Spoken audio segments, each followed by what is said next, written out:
Já há vários anos, todos os meses de janeiro, nós damos oportunidade para os nossos seminaristas a passarem por um teste de fogo, que é entregarem a palavra do Senhor aos nossos corações aqui do púlpito.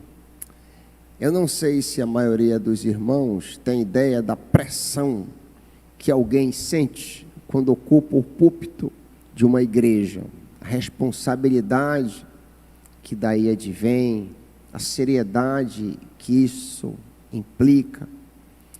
Então nós damos esta oportunidade aos nossos seminaristas para que assim eles sejam treinados e eventualmente eles mesmos sejam pastores de igreja, missionários, obreiros e etc. E esta quarta-feira, salvo equívoco meu, é a terceira quarta-feira seguida. Desta feita nós vamos ter o seminarista Jorge Alex Júnior, que eu queria que viesse aqui à frente. Jorge Alex trabalhou conosco aqui no MER como estagiário um tempo. Seus pais foram membros desta igreja durante vários anos.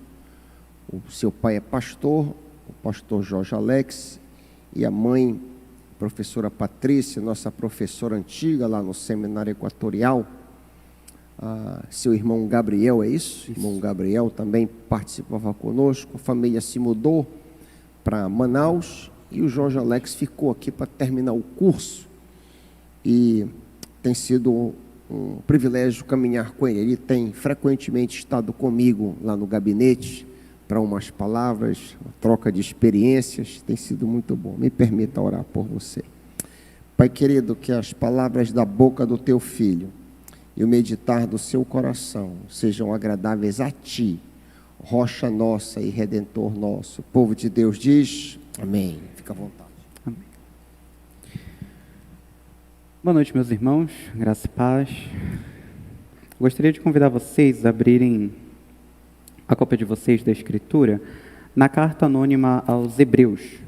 Carta aos Hebreus, capítulo 8.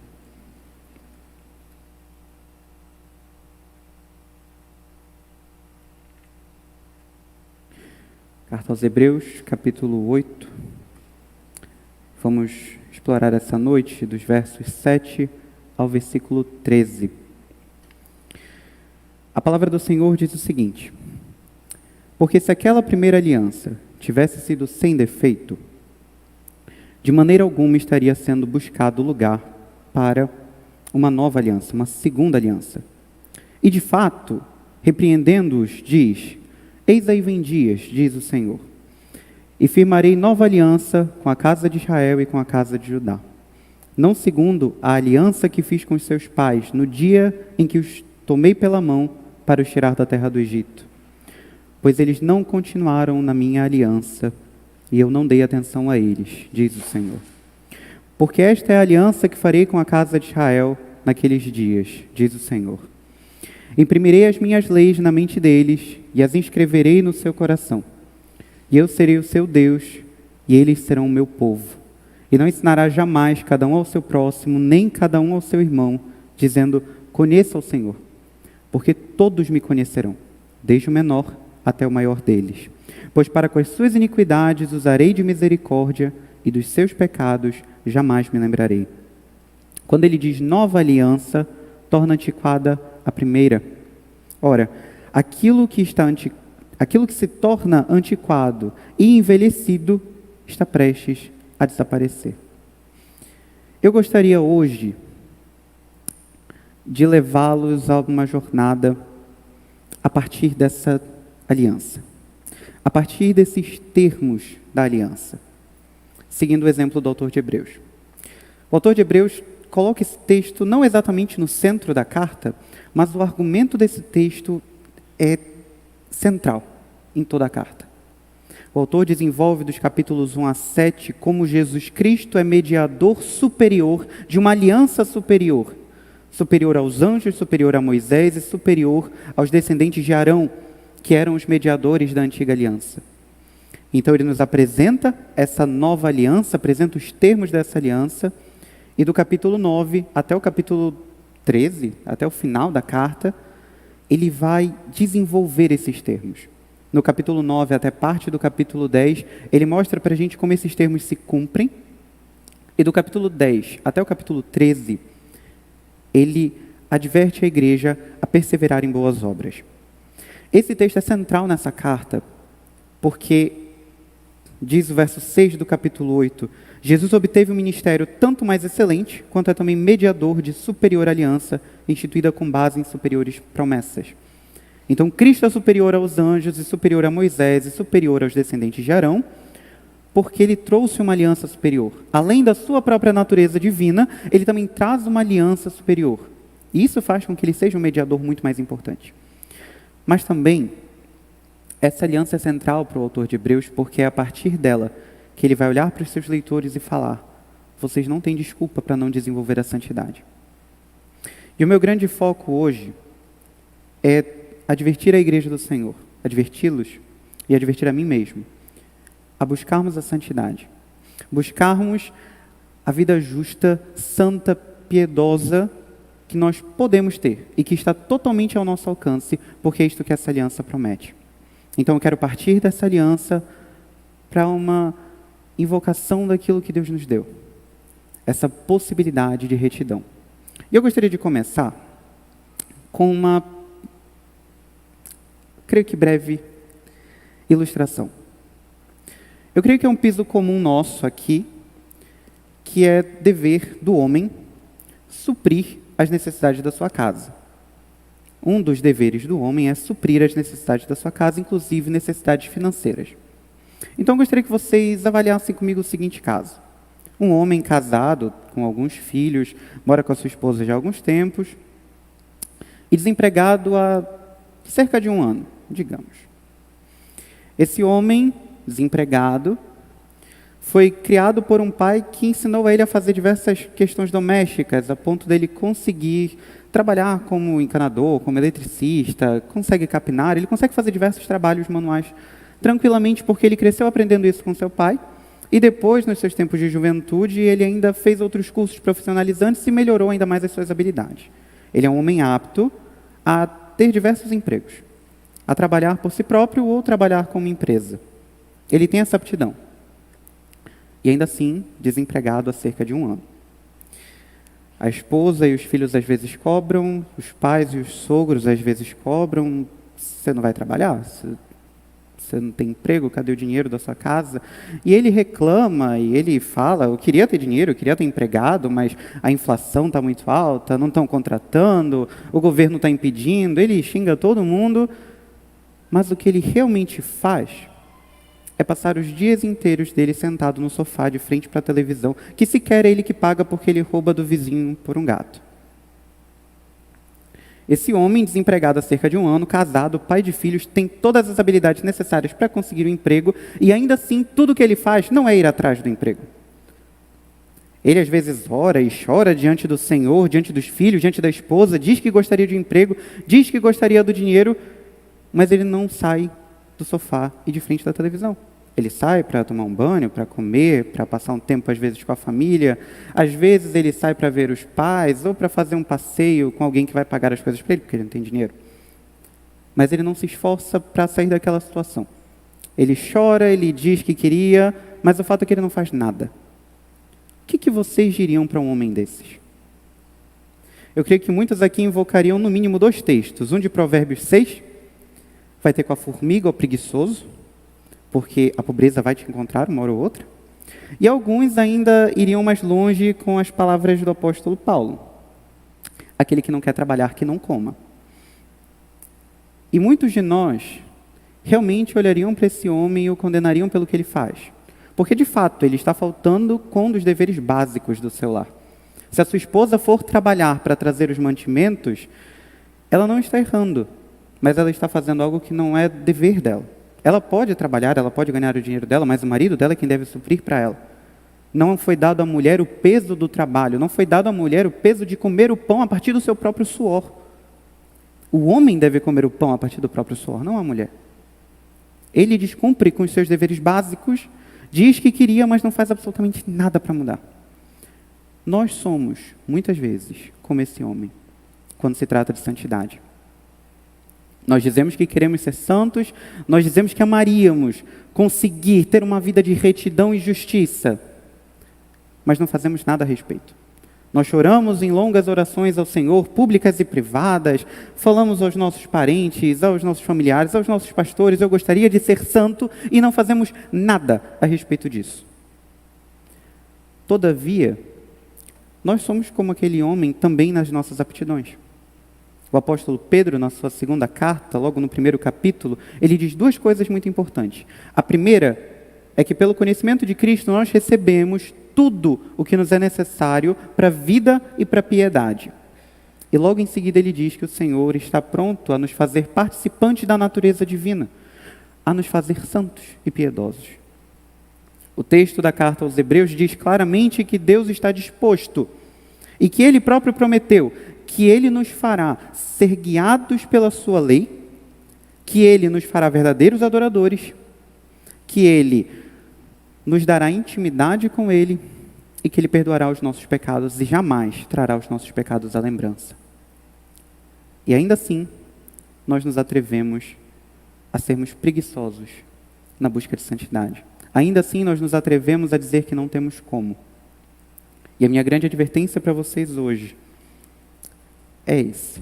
O meu desejo é encorajá-los à busca pela santidade, na certeza de que Deus firmou conosco uma aliança superior, a aliança que Ele fez com Israel no Sinai, e mais eficaz do que ela, pelo sangue de Cristo, que tem promessas que garantem nossa santidade, a verdadeira adoração, a adoção como seu povo, a intimidade com o Altíssimo e o pleno perdão de pecados, bênçãos que são efetivadas pelos diversos meios de graça. Para tanto, eu gostaria de explorar primeiramente esse texto com vocês, a partir de 2 pontos. Expressando primeiro que a nova aliança é superior à antiga.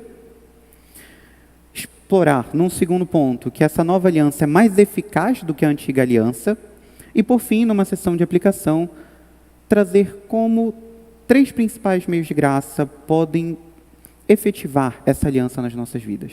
Como a oração, a escritura e a comunhão dos santos pode efetivar as bênçãos dessa aliança na nossa vida.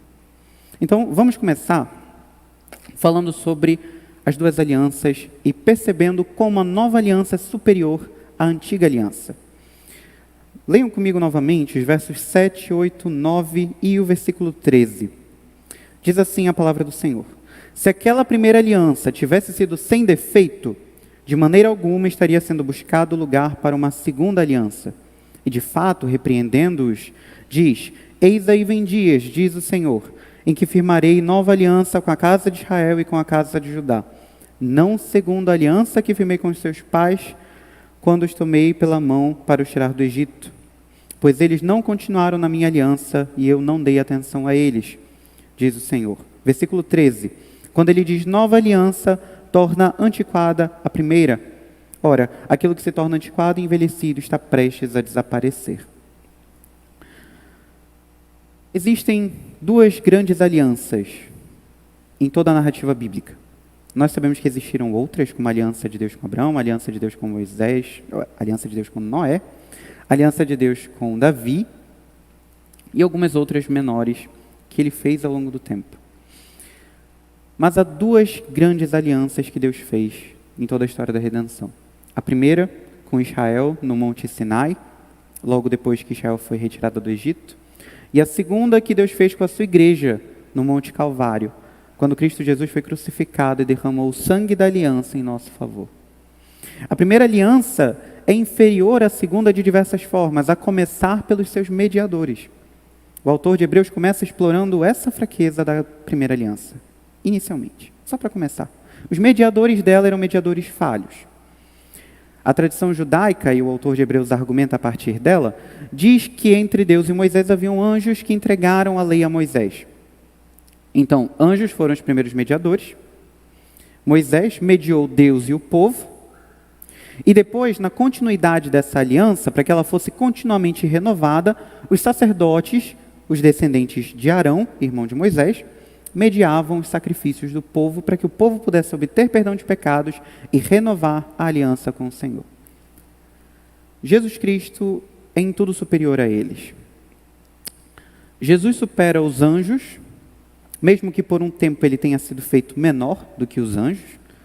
O pastor Heiker expôs aqui Filipenses 2 e deixou bem claro como Cristo se humilhou, tomando a forma de servo em nosso favor. O autor de Hebreus diz que, de fato, ele se fez menor do que os anjos por um breve período, para que, pela sua obediência, ele fosse glorificado acima dos anjos e tudo fosse posto debaixo dos seus pés e da sua autoridade, para que ele tivesse um nome que está acima do nome de qualquer anjo que qualquer dia existiu. Ele ainda é superior a Moisés, e o autor de Hebreus coloca isso de uma forma magnífica. Moisés foi um servo fiel, diz o autor de Hebreus. Ele foi um servo fiel na casa do Senhor. Mas Jesus Cristo não era servo na casa do seu pai. Ele é filho na casa do seu pai. Moisés foi fiel, mas Cristo é um filho fiel. Por isso ele é superior a Moisés. Porque ele é filho. Ele é o próprio dono do servo. Ele é o próprio dono do escravo. Moisés não passava de um homem a serviço do Senhor. Jesus Cristo, porém, estava sim a serviço do Pai. Mas ele era o próprio filho, essencialmente igual ao Pai. Igual em glória, em poder e majestade. E ele é superior aos primeiros sacerdotes. Porque os primeiros sacerdotes eram cheios de falhas. E os sacrifícios que eles ofereciam eram sacrifícios que eles precisavam oferecer por si próprios. Eles matavam novilhos pelo povo, mas eles também precisavam desses sacrifícios. Eles não conseguiam prover ao povo nada além do comum. Eles não conseguiam dar ao povo algo que eles próprios precisavam. Não precisavam. Cristo, todavia, jamais precisou de sacrifício algum para perdão de pecados. Ele sempre foi puro, santo e imaculado e pôde oferecer sacrifício perfeito e oferecer dons maiores do que os dons de outrora, porque os sacrifícios eram imperfeitos e precisavam ser repetidos dia após dia, ano após ano pelo sumo sacerdote. Cristo, por sua vez, veio uma única vez e oferecendo um único sacrifício do seu próprio corpo, derramando o seu próprio sangue, pagou de uma vez os pecados da antiguidade, do futuro e do presente, não havendo nenhum pecado dos filhos de Deus que não tenha sido coberto pelo sangue de Jesus Cristo. Assim, ele se fez superior aos anjos, a Moisés e aos sacerdotes da antiga aliança. Ele próprio, por promessa do Senhor, foi exaltado a cargo de sumo sacerdote, ministrando o sacrifício perfeito e vivendo para interceder pelo seu povo. A primeira aliança começa inferior já nos seus mediadores, mas ela tinha ainda um outro defeito. E esse defeito é muito complicado. Percebam, a antiga aliança não era uma aliança má. Deus não criou uma aliança má, mas ele criou sim uma aliança com defeitos. Ele quis disciplinar o seu povo e quis provar para o seu povo que eles necessitavam de muito mais do que um conjunto de leis. Nós lemos aqui no texto da carta aos Hebreus os termos da nova aliança entre os versos 10 e 12. Mas vocês já pararam para se perguntar quais eram os termos da antiga aliança? Ora, uma aliança sempre é feita entre duas pessoas, entre duas partes, e sempre há um pacto nessa aliança. Deus firmou um pacto com Israel, e os termos dessa aliança eram nada mais, nada menos do que a lei de Deus. De fato, os termos da antiga aliança eram um conjunto de normas e regras. A gente consegue perceber isso em alguns textos de Deuteronômio, e para ganharmos tempo eu vou ler apenas um. Deuteronômio, capítulo 9, versos 9 a 11. Deuteronômio 9, versos 9 a 11 diz: Quando eu subi no monte, isso é Moisés falando, quando eu subi no monte para receber as tábuas de pedra, as tábuas da aliança que o Senhor havia feito com vocês, fiquei no monte 40 dias e 40 noites. Não comi pão nem bebi água. O Senhor me deu as 2 tábuas de pedra, escritas com o dedo de Deus. Nelas estavam todas as palavras que o Senhor havia falado com vocês no monte, no meio do fogo, quando todo o povo de Deus estava reunido. No fim dos 40 dias e 40 noites, o Senhor me deu as 2 tábuas de pedra, as tábuas da aliança. Os termos da antiga aliança eram um conjunto de regras, porque a finalidade de Deus sempre foi a mesma. Ele sempre quis ter entre os homens um povo seu, particularmente escolhido, que fosse santo. Em Gênesis, capítulo 18, versículo 19, Gênesis 18, 19, Deus diz a Abraão: eu o escolhi para que ordene aos seus filhos e à sua casa depois deles, a fim de que guardem o caminho do Senhor e pratiquem a justiça e o juízo. A intenção de Deus ao estabelecer aliança com Abraão e a intenção de Deus ao estabelecer aliança com Israel por meio de Moisés era única e exclusivamente ter um povo seu que andasse em retidão e que brilhasse entre as nações e que servisse de luz para o mundo inteiro, para que todos vissem a glória de Deus. A antiga aliança não conseguiu atingir esse objetivo. A antiga aliança trouxe uma lei magnífica. Paulo diz, essa lei era boa, ela não era má, mas ela nos mostrou os nossos pecados. Nós não fomos capazes de cumprir os termos da antiga aliança. Por isso, no versículo 9 é dito: não segundo a aliança que fiz com os seus pais, no dia em que os tomei pela mão para os tirar da terra do Egito, pois eles não continuaram na minha aliança. Essa aliança não mudou o coração dos homens. Essa aliança não os transformou de dentro para fora. Essa aliança deu um código de leis que o povo não conseguia cumprir. Por isso o Senhor os abandonou. O Senhor não deu atenção a eles, a fim de estabelecer com a casa de Israel e com a casa de Judá uma nova aliança.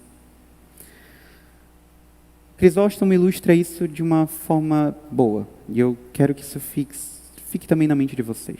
A antiga aliança não era má, mas ela era defeituosa. Uma casa defeituosa não serve para morar, porque é perigoso estar lá dentro. Há uma falha, ela não é sólida, ela pode fazer mal a ti e a tua família.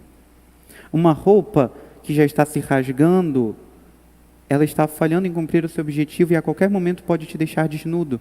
Assim era a antiga aliança. Ela não era essencialmente má, mas ela era defeituosa. Ela não transformava os corações dos homens. E ela não nos dava o poder e a habilidade para glorificar o Senhor pelas boas obras. Por isso Israel não permaneceu nela. Tanto pelo pecado do coração do homem, que realmente foi o grande problema, quanto pela ineficácia da antiga aliança, que nunca pôde aperfeiçoar coisa alguma. Por isso, a aliança do Calvário é superior. Cristo estabelece com seu povo uma aliança maior, que tem um mediador maior e que tem promessas maiores.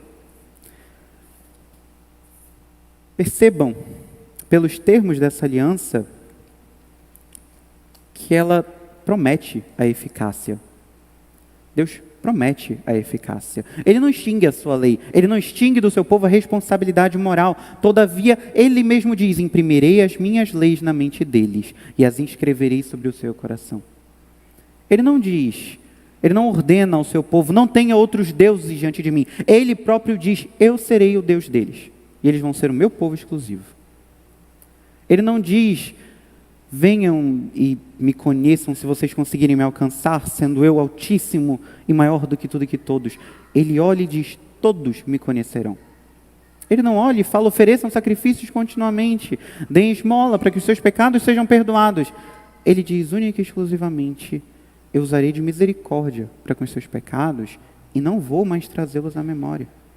A nova aliança é superior não só pelo seu mediador, mas pelas suas promessas. Assim, Cristo firma conosco uma aliança maior, que nós celebramos há pouco na mesa do Senhor, e eu gostaria de trazer isso à memória rapidamente. Moisés, quando foi entregar a aliança do Sinai ao povo, vocês podem ler isso em Êxodo 24, ele derrama sobre o povo, ele asperge sobre o povo sangue de novilhos. E diz: eis aqui o sangue da aliança que o Senhor fez com vocês, de acordo com todas estas palavras. Cristo, quando pendurado no madeiro, quando se entregou por nós, sua igreja santa, ele derramou o sangue da nova aliança.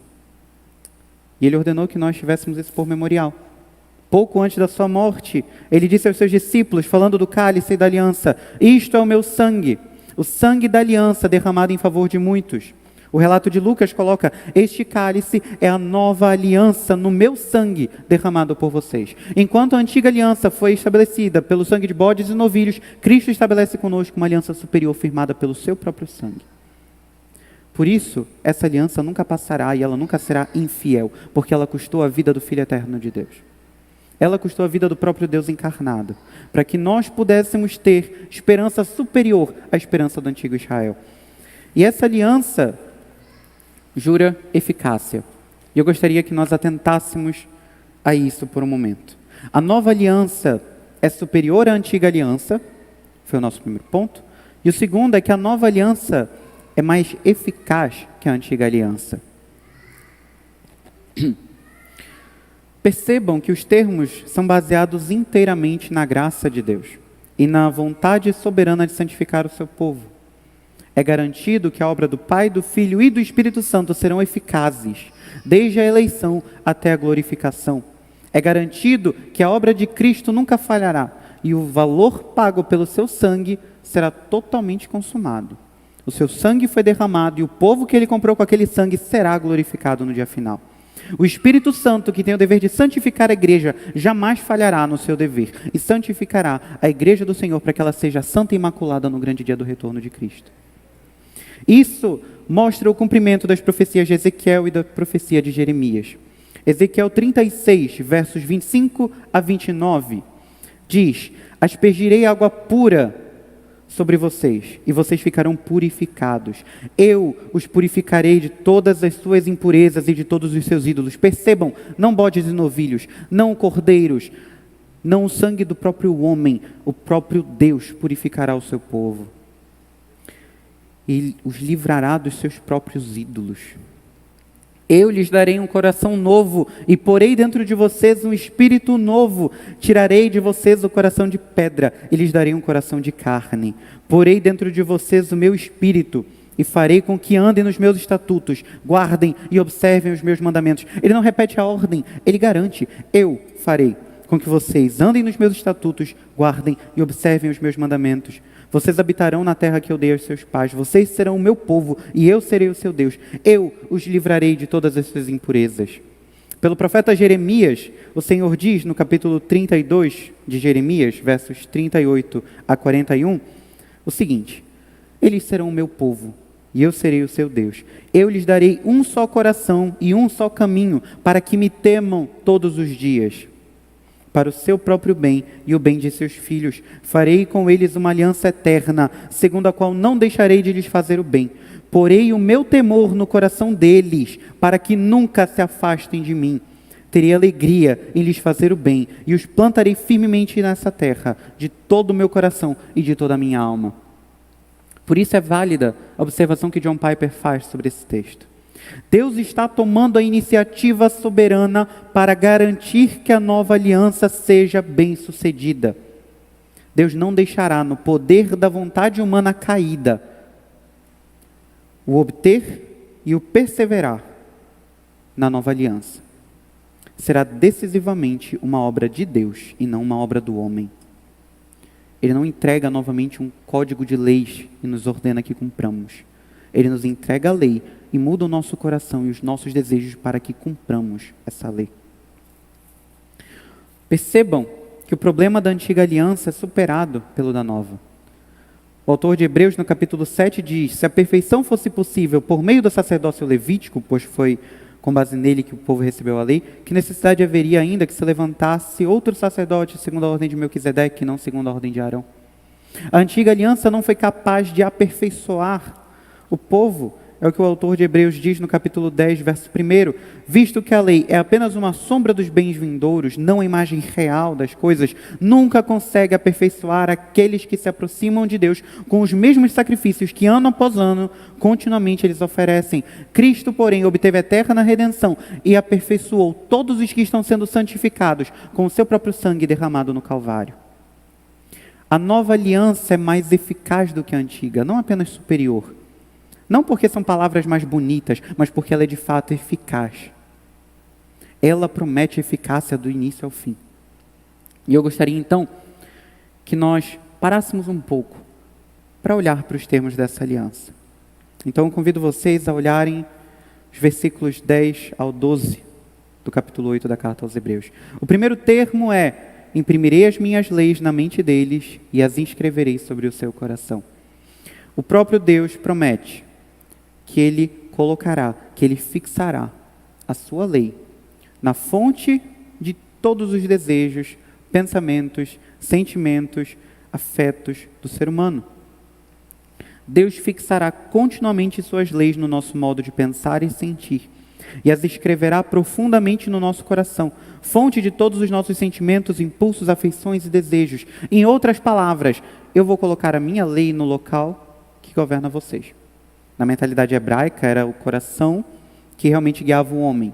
Como a gente entende a mente hoje, nós vivemos pela nossa racionalidade, e a Escritura, então, compreendia que do coração era que surgia a racionalidade do homem, os seus afetos, os desejos, e Deus olha e fala, eu vou colocar ali. É dali que saem os maus pensamentos e os pecados, pois é ali que eu colocarei a minha lei, para que dali saia retidão e não mais pecado. Eu mesmo farei isso. Eu imprimirei as minhas leis no coração de vocês e escreverei elas na mente de vocês. Não mais vocês. E o texto grego ainda nos permite entender uma outra coisa. Isso não é algo que acontece do dia para a noite.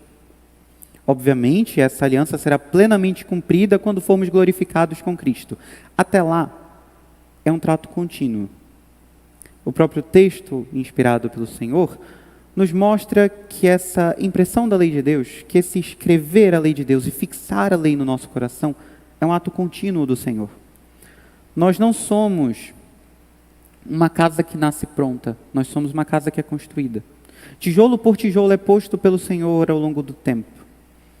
E Ele vai nos santificando, nos moldando, nos transformando, aperfeiçoando dia após dia.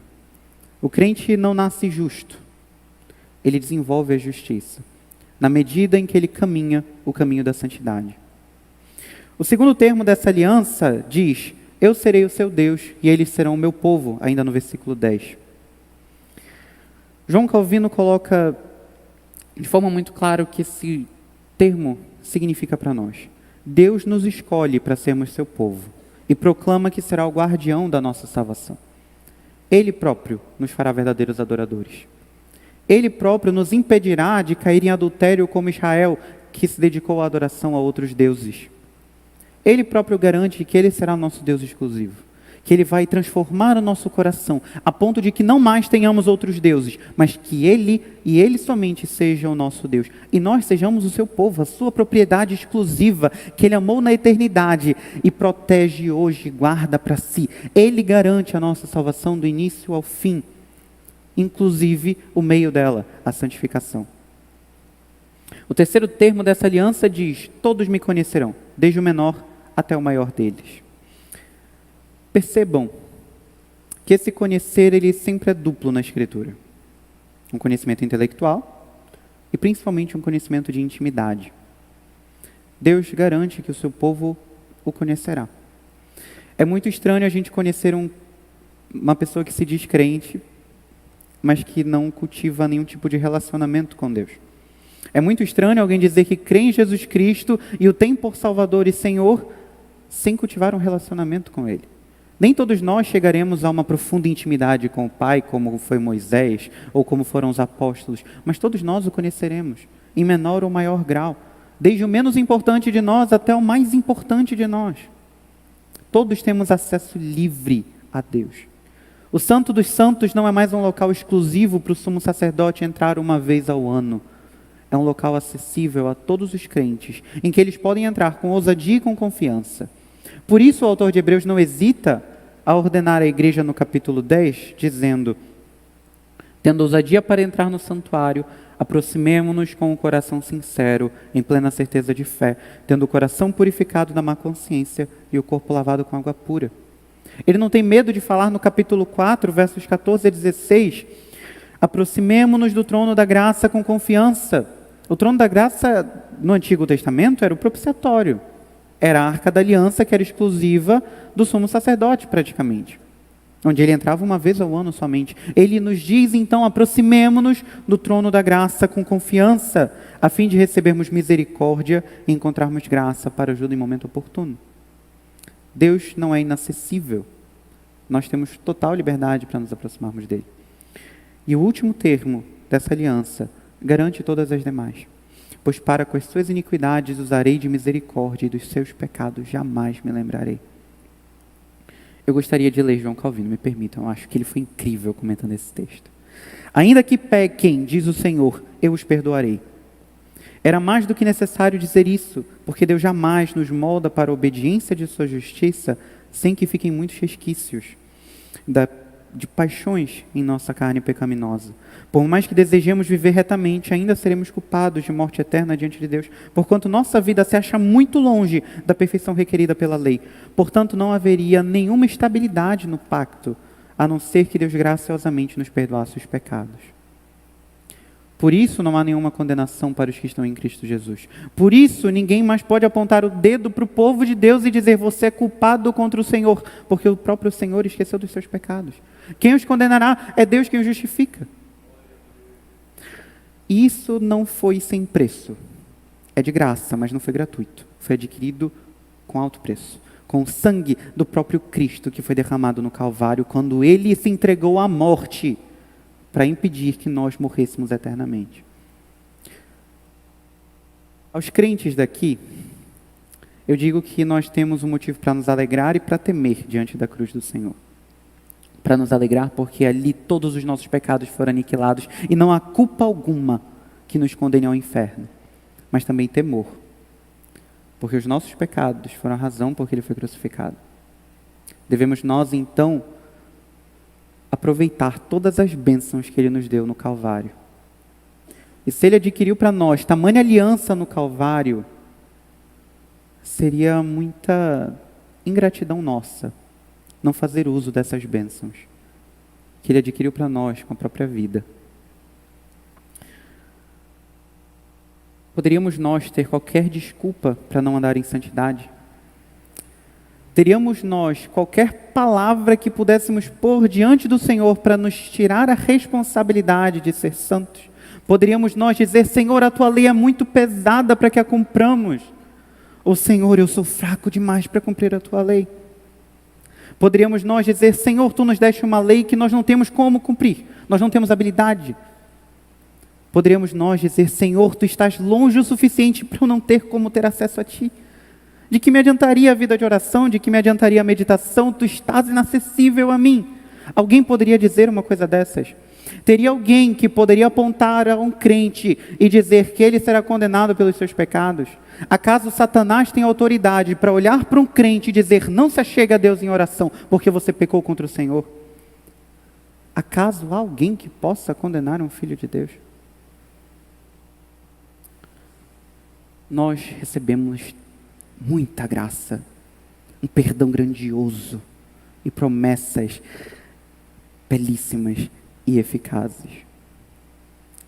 Busquemos, pois, pela santidade da certeza de que Deus firmou conosco uma aliança superior à do Sinai e mais eficaz que ela.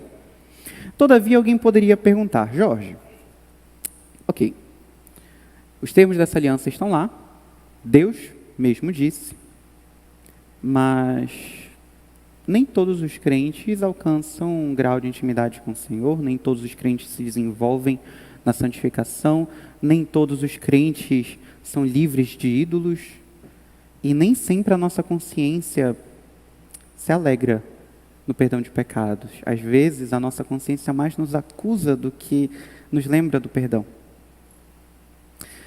O Senhor estabeleceu meios para efetivar essa aliança. Ele estabeleceu os meios de graça com o seu povo, diversos meios de graça. A ceia, o batismo, nós temos a confissão, a comunhão dos santos, a oração, a meditação, o estudo, diversas disciplinas espirituais, diversos outros itens. Se nós fôssemos parar para pensar, Deus transfere graça ao seu povo através de praticamente a vida toda do crente. Mas eu gostaria que vocês lembrassem de 3 meios de graça, que eu julgo importantíssimos para nós nos lembrarmos continuamente. O primeiro deles é a oração, o segundo é o alimentar-se da Escritura e o terceiro é a comunhão dos santos. Se nós realmente queremos que essa aliança seja eficaz em nós, nós precisamos nos dedicar à comunhão com o Senhor e à comunhão com os nossos irmãos. Então, inicialmente, eu gostaria de lembrá-los da oração. Para nós termos uma intimidade com o Senhor, nós precisamos de um relacionamento com o Altíssimo. E para nos relacionarmos com alguém, precisamos ouvi-lo e precisamos também falar. É impossível que um marido e uma mulher sejam verdadeiramente íntimos se eles não dialogarem entre si. É impossível que eu conheça alguma pessoa sem nunca ouvi-la, tal como é impossível que alguém me conheça sem que nunca me ouça. Por isso nós devemos orar continuamente, porque pela oração nós falamos com o Senhor. Então eu gostaria de indicar a vocês algumas coisas que me têm sido úteis para desenvolver uma vida de oração. Estabeleça um horário para estar com o Senhor diariamente. Também, agradeça ao Senhor por tudo que você conseguir lembrar. Transforme doutrinas em orações. Lembre-se do perdão de Cristo e agradeça a Ele por isso. Lembre-se da lei que foi dada e peça que você a cumpra. Ore as Escrituras também. Veja os textos, veja as ordens, veja as promessas.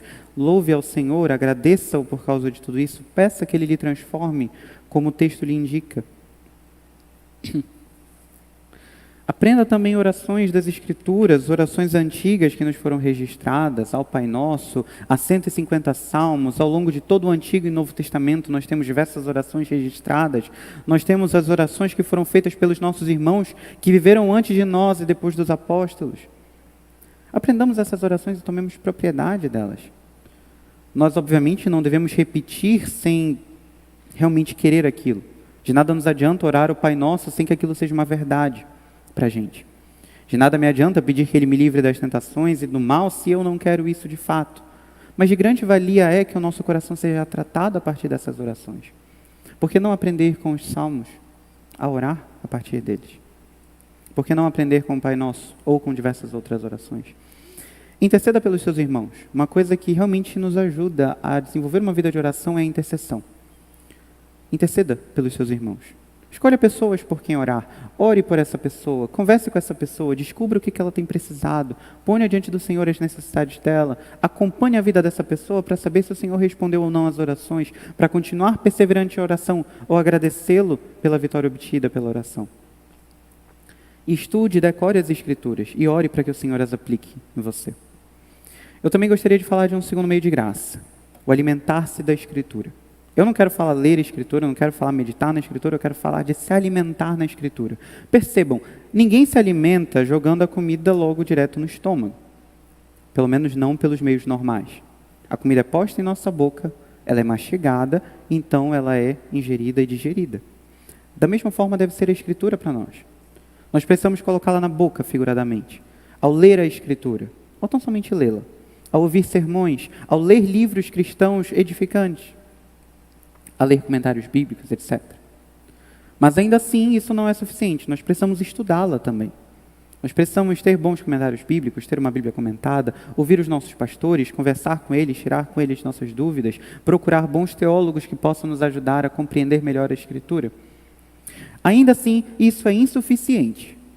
Eu os desafio, e isso vai ser um desafio muito fácil de cumprir, a detectar pelo menos um seminarista que tenha engolido diversos livros no seminário e ainda assim não seja um homem íntimo de Deus. É realmente muito fácil. Porque o mero estudo da Escritura ainda não é suficiente. Nós precisamos ingerir e digerir a Escritura. Daí vem a importância de duas outras coisas. Decorar a Escritura. Decore o máximo de textos que você puder e medite na Escritura. A meditação é uma prática antiguíssima do povo de Deus. Nós já vemos Isaac praticando ela no capítulo 24 de Gênesis.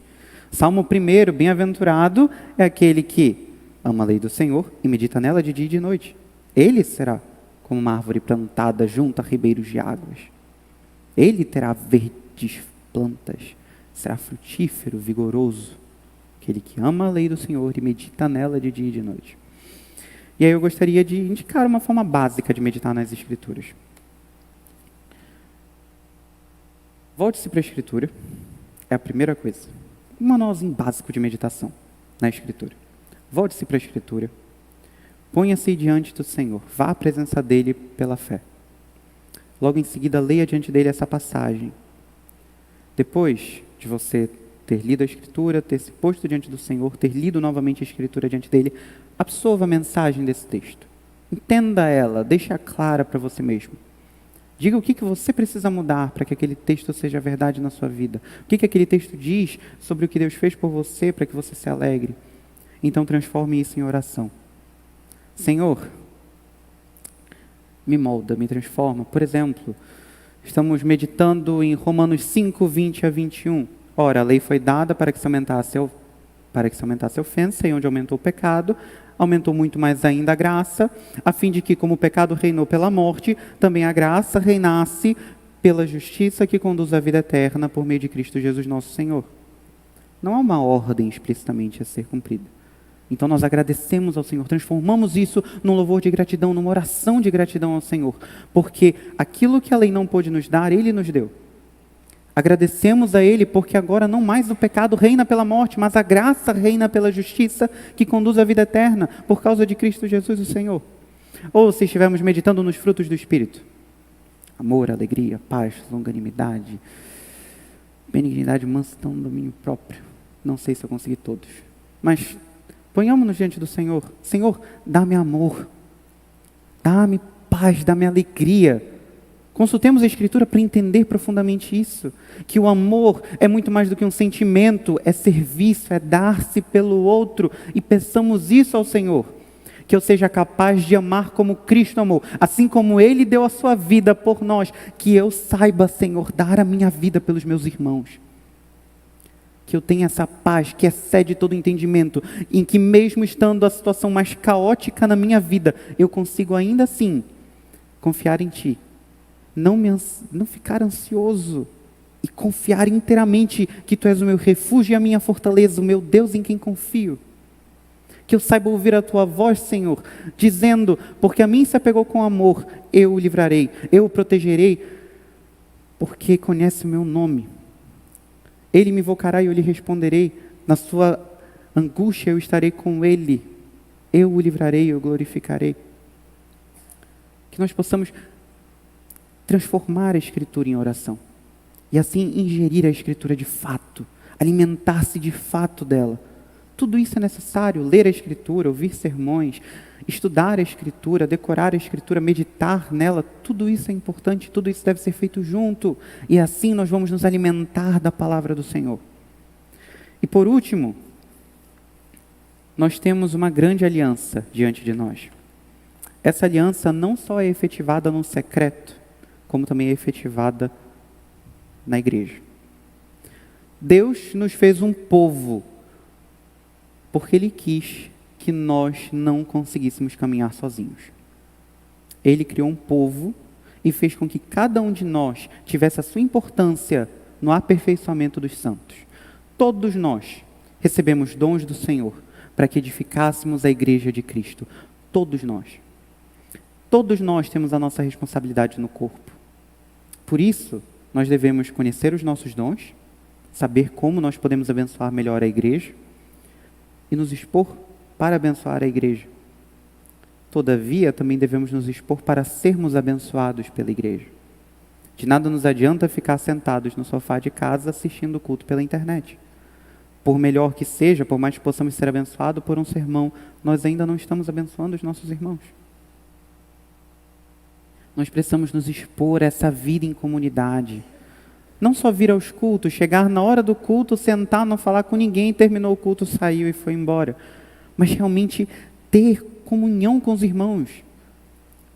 Quando eu falo nos expor a essa vida de comunidade, é realmente ter isso como comunidade, como uma família, como nós de fato somos. Somos irmãos de um mesmo pai e temos o mesmo irmão mais velho. Nós devemos viver juntos. Obviamente que não vão ser 24 horas, 7 dias por semana, mas que possamos gastar tempo uns com os outros, para abençoarmos e sermos abençoados. Por isso, nós como cristãos devemos ser intencionais nos nossos relacionamentos para abençoar e para sermos abençoados. Porque o Senhor nos deu a comunhão dos santos também para isso. A comunhão dos santos é muito maior do que os dons. Nós temos a confissão de pecados, que deve ser ministrada entre nós, e diversos outros itens, mas eu quero me ater a isso e lembrá-lo da sua responsabilidade como crente, de se expor para abençoar os seus irmãos e para ser abençoado, de não só vir aos cultos, como também participar efetivamente da vida dos seus irmãos e permitir que eles participem da sua, sabendo ser sábio nos seus relacionamentos, para glorificar o Senhor por meio deles e para que o Senhor seja glorificado quando você é transformado pelos seus relacionamentos. Por isso, meus irmãos, nós, filhos de Deus, que fomos batizados em Cristo, e assim nos unimos a Ele em sua morte e ressurreição, morrendo para o pecado, a fim de viver para Deus, somos chamados a uma vida santa. Todavia, Deus não é um carrasco que exige de nós algo que não podemos dar. Não podemos ser santos sozinhos. Por isso, Deus nos garantiu a santidade, pela aliança que firmou conosco em Cristo Jesus, nosso Senhor. Portanto, cabe a nós buscarmos a santidade, tomarmos para nós a graça que já nos foi concedida pelos diversos canais da graça de Deus, tais como o batismo, a ceia, as disciplinas espirituais, a oração, a alimentação da Escritura, comunhão dos santos, enfim. Por esses canais de graça, as promessas da aliança serão efetivadas em nós, nós seremos santos, íntimos de Deus, verdadeiros adoradores do Senhor, perdoados e justificados diante do santo e eterno Deus de Israel. Não sejamos, pois, preguiçosos, como um homem que clama por dinheiro, mas não se levanta do sofá para trabalhar, mesmo tendo todas as condições para isso e para ganhar um ótimo salário. Pelo contrário, sejamos ativos, como um homem sábio, que em necessidade usa todas as suas energias, todas as suas ferramentas, todo o seu estudo e tudo que tiver ao seu alcance para trabalhar e adquirir o sustento seu e da sua família. Porque, disse o apóstolo Pedro, pelo poder de Deus nos foram concedidas todas as coisas que conduzem à vida e à piedade, pelo pleno conhecimento daquele que nos chamou para a sua própria glória e virtude. Por meio delas, ele nos concedeu as suas preciosas e muito grandes promessas, para que por elas vocês se tornem coparticipantes da natureza divina, tendo escapado da corrupção das paixões do mundo, lembrando sempre que esta é a aliança que o Senhor fez conosco. Imprimirei as minhas leis na mente deles e as inscreverei sobre o seu coração. Eu serei o seu Deus e eles serão o meu povo. E não ensinará jamais cada um ao seu próximo, nem cada um ao seu irmão, dizendo: conheça ao Senhor, porque todos me conhecerão, desde o menor até o maior deles. Pois para com as suas iniquidades usarei de misericórdia, e dos seus pecados jamais me lembrarei. Busquem, pois, a santidade, na certeza de que Deus firmou conosco uma aliança superior à do Sinai, e mais eficaz do que ela, pelo sangue de Cristo, que tem promessas que garantem nossa santidade, a verdadeira adoração, a adoção, a intimidade com o Altíssimo e o pleno perdão de pecados. Bênçãos essas que são efetivadas pelos diversos meios de graça. Reitero com isso as palavras do nosso pastor de domingo de manhã, que elas batam no nosso coração todos os dias, que elas nos atinjam todos os dias. Nós somos tão santos quanto nós queremos ser, porque Deus nos deu tudo, está tudo ao nosso alcance, basta que o busquemos e na intimidade dele sejamos por ele transformados. Ora, o Deus da paz que tornou a trazer dentre os mortos o nosso Senhor Jesus, o grande pastor das ovelhas, pelo sangue da eterna aliança, aperfeiçoe vocês em todo bem, para que possam fazer a vontade dele. Que ele opere em nós o que é agradável diante dele, por meio de Jesus Cristo, a quem seja a glória para todo sempre. Amém. Amém.